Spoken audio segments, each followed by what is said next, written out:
Hey amigos, you're listening to the Cast&Blast podcast. I'm your host, Pinche Ben. And I'm your co-host, Jimmy Trent. Join us and entertaining guests as we share some wins, some fails, and a whole lot of laughs as we dare to admit embarrassing mistakes we've made learning how to fish and hunt. We're glad you're joining us. And no matter what your background or your skill level, everyone is welcome here. Okay, here we go. What's going on, everybody? Welcome to another episode of the Cast&Blast podcast. I'm your host, Pinche Ben, and joining me today is my co-host, Jimmy Trent. Say what's up, Jimmy. What's up? And our special guest, Texas Parks and Wildlife Game Warden, Chris Sanchez. He actually serves Bell County. Thank you for joining us. We are honored to have you here today. We've been anticipating this for a while. Been talking about having the game warden joining us, and I know a lot of you guys probably thought, they're full of crap. He's not going to be. They ain't have no game warden, but here he is, live and direct. So we asked you guys to give us some questions, man, and the questions came in. We jotted down some questions, and we're going to be basically focusing today on water safety, and we're going to let Officer Sanchez introduce himself and kind of tell us exactly what a Texas Parks and Wildlife Game Warden is and how they serve the people of Texas. So I'll turn it over to you and let you take over the show. Here we go. All right. Appreciate the opportunity to be here, guys. Thanks for the invite. My name is Chris Sanchez, as I was introduced. I am a Texas Game Warden here assigned to Bell County. For the most part, the gist of it, Texas Game Wardens are state police officers that are commissioned by the Texas Parks and Wildlife Department, and their mission is to provide professional law enforcement, water safety, and search and rescue, all while conserving and protecting the natural resources of the state. That's a nutshell version. Excellent. So answered exactly what we were wanting to know, and you would be able to answer that the best is how does the game warden serve the people of Texas? We have heard rumors, and I wanted to ask the first question, and this is coming from me. I've heard a lot of rumors about jurisdiction and how much the game wardens have versus other law enforcement. And I hear the rumor that game wardens actually have more jurisdiction than any other law enforcement. Can you clear that, or maybe what your left and right limits are, and maybe to keep people to understand, hey, this is kind of like the duty of a game warden and where they serve? Well, as any law enforcement, you're talking about jurisdiction, but I think what you're getting at is a little bit more of inspection authority. So I'll start with jurisdiction. We are state police officers who happen to work for a conservation outfit. Our jurisdiction is not only the entire state of Texas, but the 9 nautical miles out in the Gulf of Mexico. Interesting. So that is our jurisdiction. The rumors that you're hearing about inspection authority, right? That's the point that I'm going to assume that you're making reference to. Yeah, I think that's right. Is pretty stout.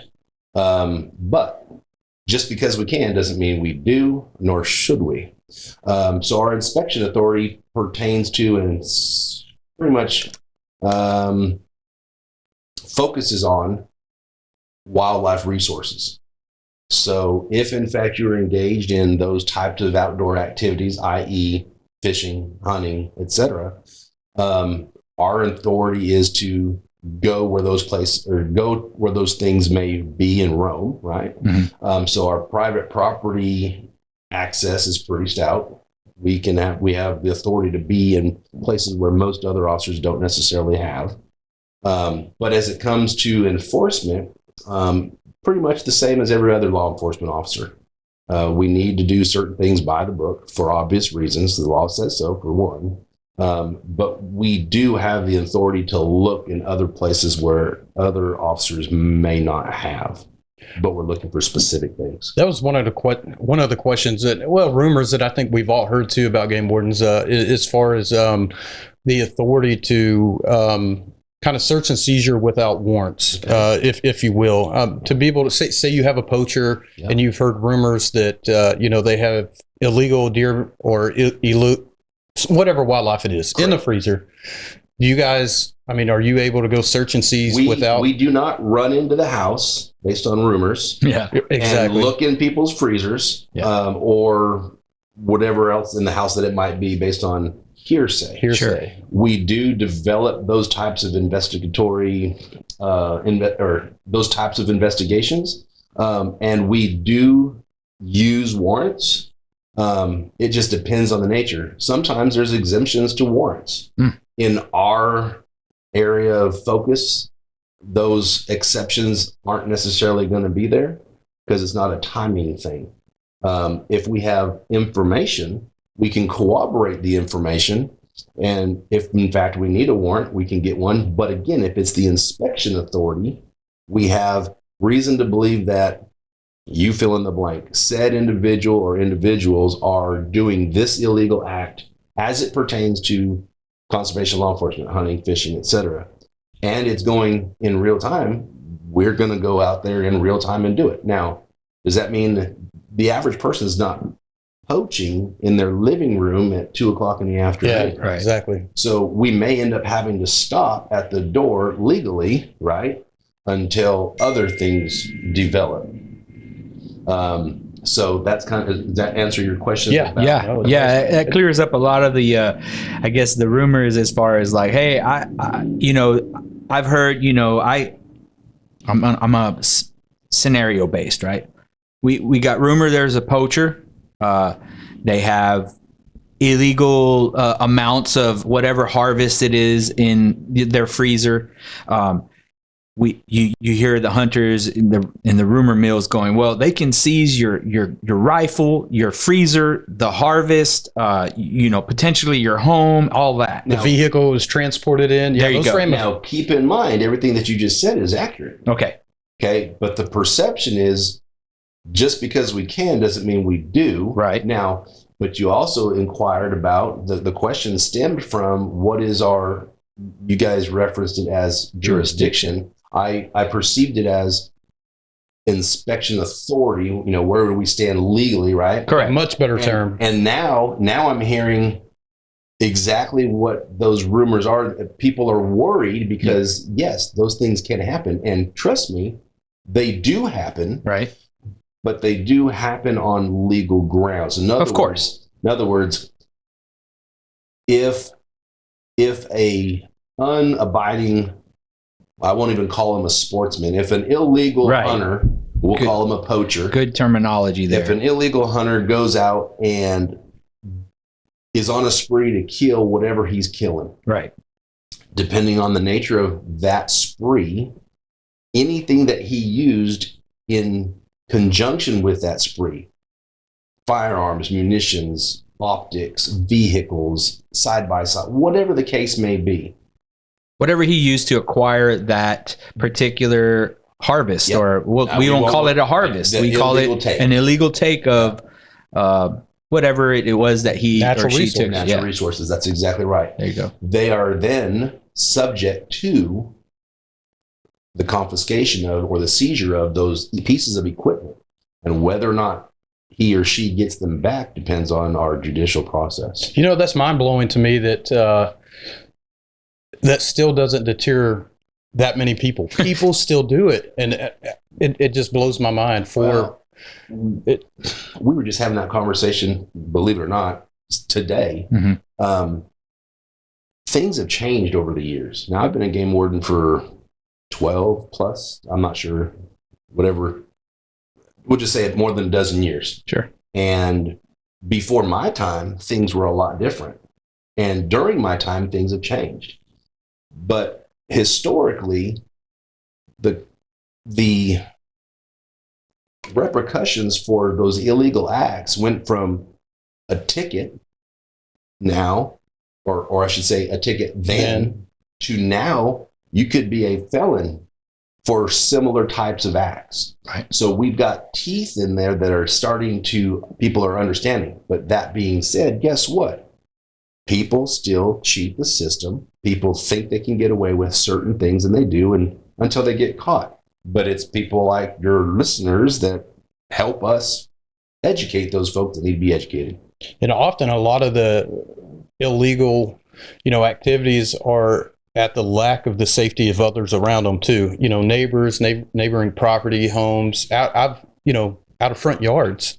And, it's, I applaud you guys for doing what you're doing out there. So Yeah, you hit the nail on the head. It's all about safety. Now, we're obviously tasked with managing that resource, but those violators, those intentional poachers, they are jeopardizing the safety of those individuals that surround where that wildlife is typically roaming. yeah, right. And sometimes those are private landowners. Sometimes those are other public land hunters, or sometimes just outdoorsmen that are taking a walk in nature and all that stuff. And you're impeding on that safety.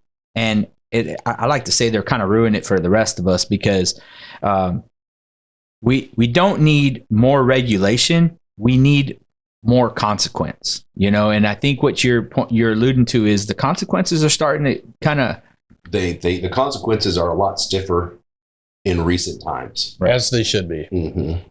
right on. So let's dive into what we're gonna make this topic, and we hope to do these periodically and kind of collect your questions and get you guys back engaged with, maybe in hunting season we can kind of gear towards that. But it's getting warm outside, and it's time to bring out the watercrafts and get out there and have a good time on the water. So let's dive into water safety. Can you tell us just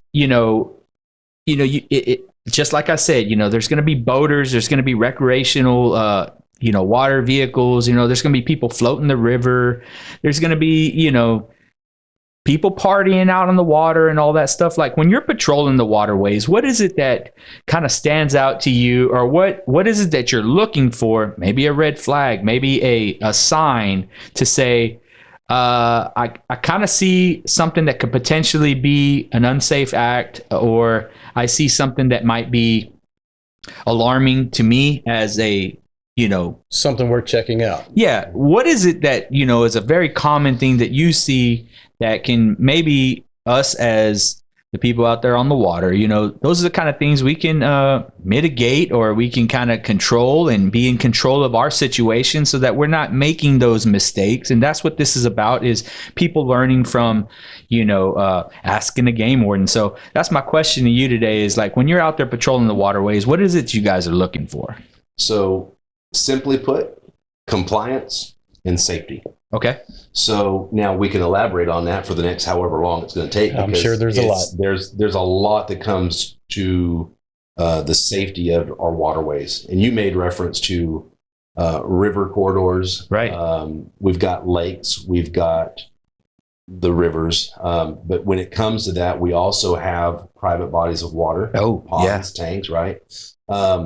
But they all come about. The regulations may be a little bit different around depending on the type of body of water, but the watercraft also has different types of regulations. Oh, so wow. let's start small. We're talking about compliance and safety. Sure. First and foremost, if there is a watercraft on the body of water that is public, Okay. we're no longer talking about private stock tanks. We're talking about public waters of the state.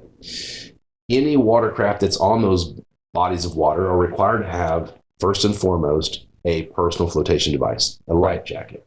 Okay? Right. Now, so I don't mean to interrupt, but it's any watercraft. No, it doesn't matter if it's motorized or paddle or anything. you got it. And it doesn't matter the size of the watercraft. So we're starting small. So paddlecraft, right? If the device is designed or being used as a means to transport some person or persons across a public body of water, it is a watercraft. We'll use a kayak as a small watercraft. Sure. But don't how do I want to say this? Don't count out the things that you would never think of as watercraft, and I'll give you an example. An inflatable swimming pool with paddles. You put paddles in it, so you are now sitting in an inflatable pool, but you have added a paddle or something to use as a paddle to propel yourself. Okay. And this is manually paddled, right? Not mechanical. Right. Mechanical has a whole different slew of regulations that come with that as well. So if it's designed or used to transport persons across the water, then you have to have a life jacket on board for every person that is there. If those persons are under the age of 13, again, 12 and under, then those persons are required to have that life jacket worn when that vessel or watercraft is underway. In other words, it's moving, not anchored. Okay? Anytime it's in motion. Yep. Yeah. Yep. So paddle, windblown, et cetera, motorized, et cetera. Okay. And those life jackets that are for individuals that are 13 and older, even though they do not have to be worn by statute, they have to be readily accessible. And as we go on and talk about more of these pieces of equipment that are going to be looked for, and I'll go in for, I'll actually more than likely, oh goodness, I guess walk you through a water safety check. Inspection, cool. right? Inspection. That's exactly what we're doing. We're inspecting to make And that's pretty much what you're getting into now. Is now we're actually going into the details of a actual water inspections. Is it called a safety inspection? So it's a water safety inspection. Okay. But before we get there, we were talking about compliance and safety, right? Right. So before the inspection, we're talking about observation. What are we seeing out there? So we'll talk about that. Okay. And then we'll use a water safety inspection or a mock inspection. Okay, great. To kind of understand and educate folks that what we're looking for as it pertains to that inspection. Okay. But safety and compliance.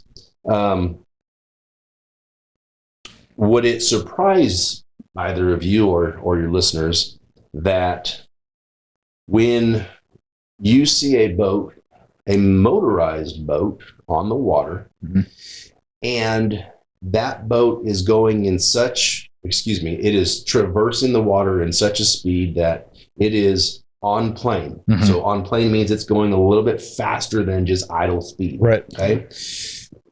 Depending on the type of boat, should people be outside of the cockpit on roofs of double-decker boats? Wow. Those are types of things that stand out in our eyes. I'll give you an example.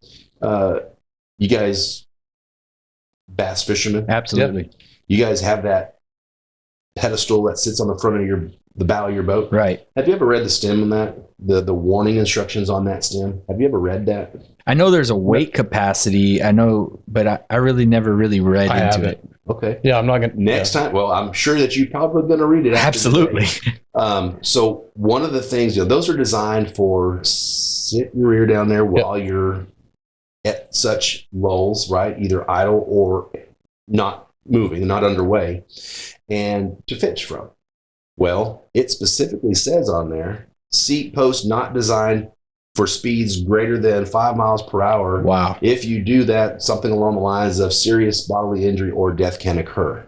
And have, I'm sure. And have, yes. So when we see that, that's something that will take precedence over hey, let's go check that boat for compliance for our water safety versus let's go nip that in the bud just before anything bad happens. Right. So that we can educate those folks to say, hey, the reason you're being stopped is because you're in violation of this rule. And that rule is negligent operation. It is up to the operator of that boat to ensure the safety of all passengers on board. So most often people tell off on themselves. See that again, tell off on themselves? Yeah, most often. I mean, the attention is drawn to them due to self-inflicted reasons for whatever they're doing. And sometimes those operators aren't even aware of it. Yeah. But they're responsible for it. So it's the operator of the boat that's responsible, not the person. So if someone is operating the boat and there's a person sitting on the stool, up front, it's the operator that is going to get, held accountable, not the person sitting on the. For the violation that we're talking about at this point, you are 100% correct. But there are other violations that could be for the person, right, for the person's guardian, or the operator, or any combination of one or both or all. But the operator is overall responsible for all personnel on that boat, that vessel. That's correct. Hey, so we're talking about inspections. Let's talk about the typical water safety inspection. So what would that consist of, and how long does that typically take? Okay. If you're getting stopped by a game warden or another MSEO, Marine Safety Enforcement Officer, for a water safety inspection, a compliance check, basically. They're going to be looking for specific things depending on the type of boat that you're running.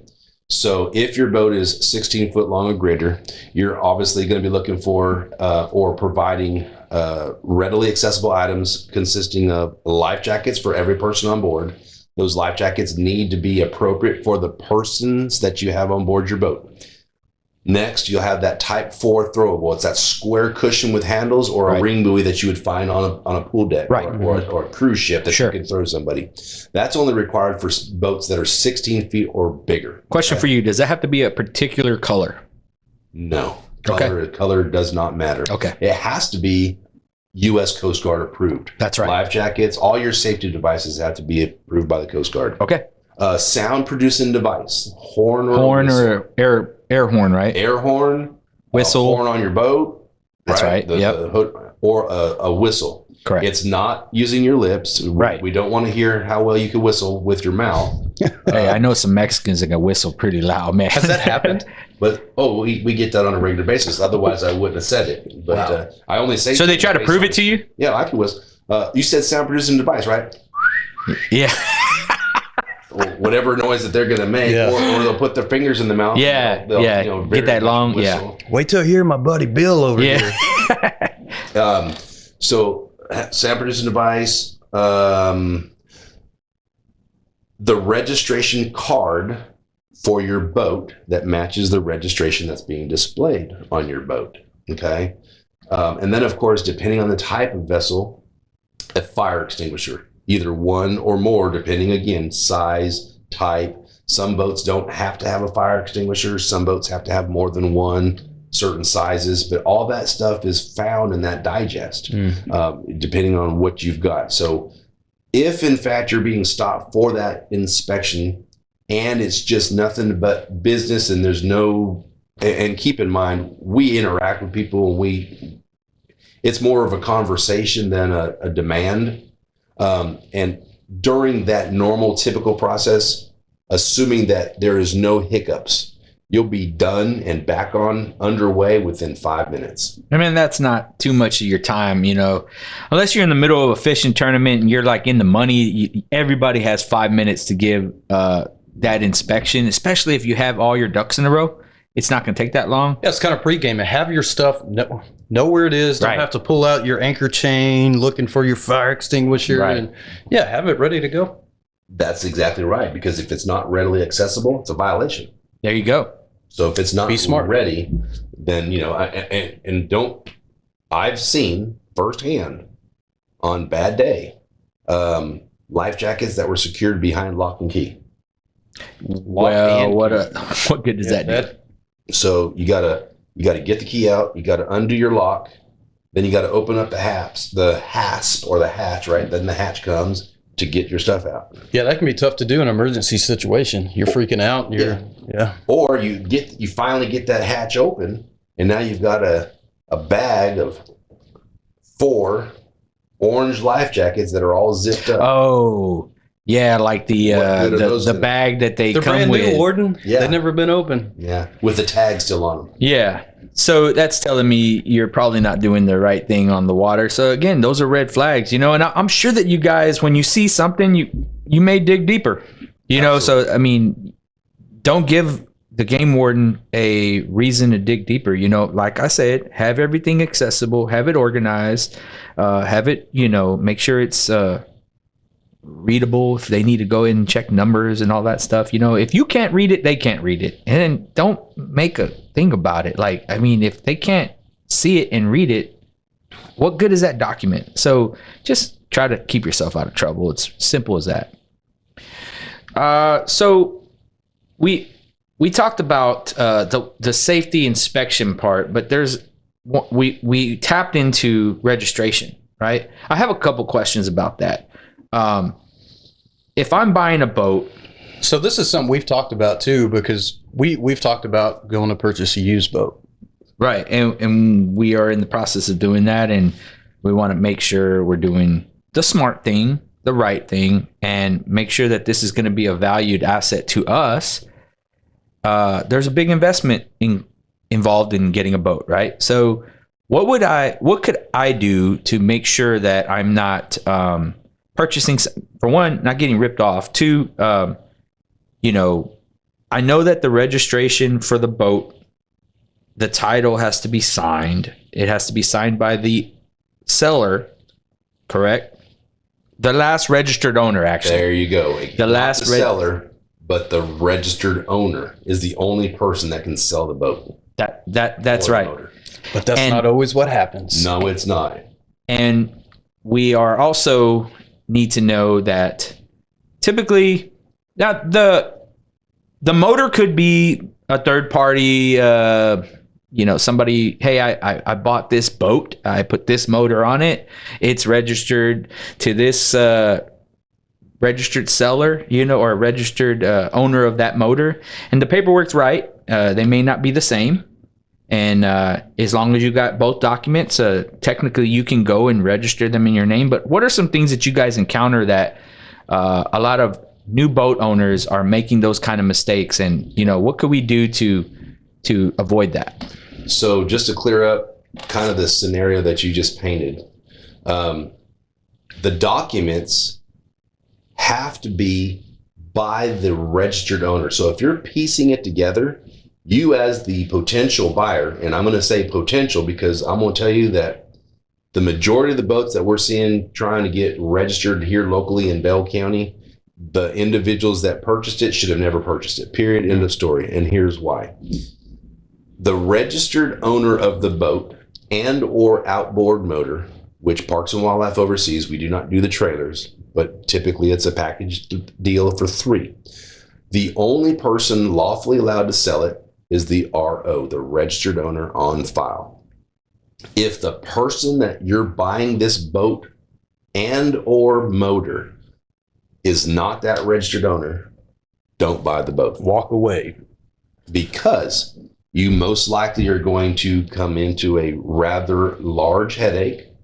And you may, but most likely may not, get to register the boat that you just paid, fill in the blank, however many dollars that you paid, because somebody took advantage of basically you for not understanding what was required. So in order not to get ripped off, right? Who wants to pay $1,000 or more, or even a couple $100 depending on the boat? Sure. All boats in this state have to be titled. To include, and I'll add this, to include kayaks with a motorized propeller. Is that the way to title it, or? No, titled would be paddlecraft greater than 14 feet. There you go. Okay, regardless of propulsion. Yeah. So any vessel greater than 14 feet has to be titled. There now, if in fact it's less than and motorized, well, technically some boats, paddlecraft is the 14 foot or greater. But a boat can be, a 10-foot boat is a boat, and it has to be titled, right? Right. Regardless of motor. But if you have a motor now you've got 2 pieces of equipment that have to be titled. So there you go. Texas titles both boats and motors. Sometimes, depending on the boat, it's one and the same. So a jet ski is titled one time. It's got an inboard motor. Right. Okay, got it. So those types of vessels have one title. Whereas if you are like the average person who is perusing, you name it, I don't want to plug anything, but your social media, places where people buy and sell items, then very well said. Yeah. It's not easy. You can buy something from the seller that is not the registered owner. The seller very well may be in possession of the required documentation. However, that individual is in violation for selling that boat prior to transferring the ownership into their name. They cannot legally sell that boat to another person, including you as the potential buyer, without first transferring both of those pieces of equipment into their name and getting a fresh title for each of those pieces of equipment. Now, what you can do to the best of your ability, because the average person is not asking for people's driver's license. But to secure your interest in that particular equipment is to know who you're dealing with. If you're on the World Wide Web and you're talking to, you fill in the name, when you meet them and it's not at their house where you have a physical address, to look up if that person lives there, ask them for their identification. If they don't want to show you their identification, that might be a clue that there's something not right. If they don't want to meet you at their house, they want to meet in a public place, that also might be a clue. Not a given end all that they're trying to scam you, but there is a possibility.